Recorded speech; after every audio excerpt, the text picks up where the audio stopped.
સુરતના Vesu VIP road પર નબીરાઓએ speed લિમિટના તમામ નિયમો નેવે મૂકીને જે તાંડવ મચાવ્યો તેના નિશાન આજે પણ ઘટના સ્થળે જોવા મળી રહ્યા છે। જીએસટીવીના ગ્રાઉન્ડ રિપોર્ટમાં સામે આવ્યું છે કે અકસ્માત એટલો ભયાનક હતો કે મહાનગરપાલિકાના 3 મજબૂત લાઇટ પોલ જડમૂળથી ઉખડી ગયા છે અને રસ્તા પર લક્ઝરિયસ ગાડીઓના ટુકડાઓ વેરાયેલા પડ્યા છે। બીજી તરફ અકસ્માત સર્જી ફરાર થયેલો BMW ચાલક ઋષિ હજુ પણ પોલીસ પકડથી દૂર છે। પોલીસની ટીમ તેના ઘરે પહોંચી હતી પરંતુ તે મળી આવ્યો ન હતો। હાલ પોલીસે તપાસનો ધમધમાટ તેજ કર્યો છે।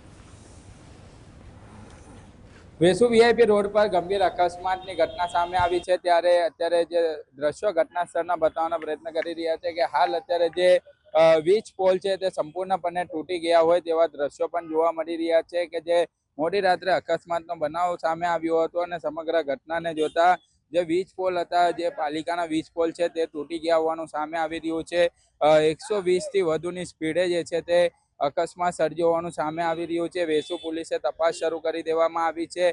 જે મંથન કરીને જે આરોપી છે ઇલેક્ટ્રિક ગાડી BZ ગાડી છે તેના ચાલકની અટકાયત કરી છે। BMW ચાલક જે ઋષિ કરીને છે તેના ઘરે વેસુ પોલીસની ટીમ પહોંચી હતી પરંતુ વેસુ પોલીસની ટીમ પહોંચ્યા બાદ તે ઘરે ન હતો એવું અત્યારે પ્રાથમિક માહિતી સામે આવી રહી છે। પરંતુ જે અત્યારે દ્રશ્યો જોવા મળી રહી છે કે ફૂલ સ્પીડે આ ગાડી અહીંયા આવી હતી અને ત્યારબાદ ડિવાઈડર પર ચડી જે વીજ પોલ હતા તે સંપૂર્ણ પોલ જે છે તે તૂટી ગયા હોવાનું પણ સામે આવી રહ્યું છે।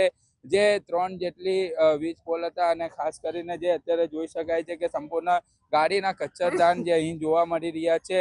સમગ્ર ઘટનાને જોતા વેસુ પોલીસે તપાસ શરૂ કરી છે। રેસ લગાવી હોવાનું પણ વાત સામે આવી રહી છે અને રેસ લગાવ્યા બાદ અકસ્માત બન્યો હતો અને ત્યારબાદ જે ઘટના સામે આવી છે સમગ્ર ઘટનાને જોતા સ્વિફ્ટ ગાડી છે અને ત્યારબાદ BMW ગાડી અને ત્યારબાદ ઇલેક્ટ્રિક ગાડી જે BZ છે તે પોલીસ દ્વારા કબજે કરવામાં આવી છે। પરંતુ હાલ પોલીસ પકડથી BMW ચાલક દૂર જોવા મળી રહ્યો છે અને પોલીસે તપાસ શરૂ કરી છે।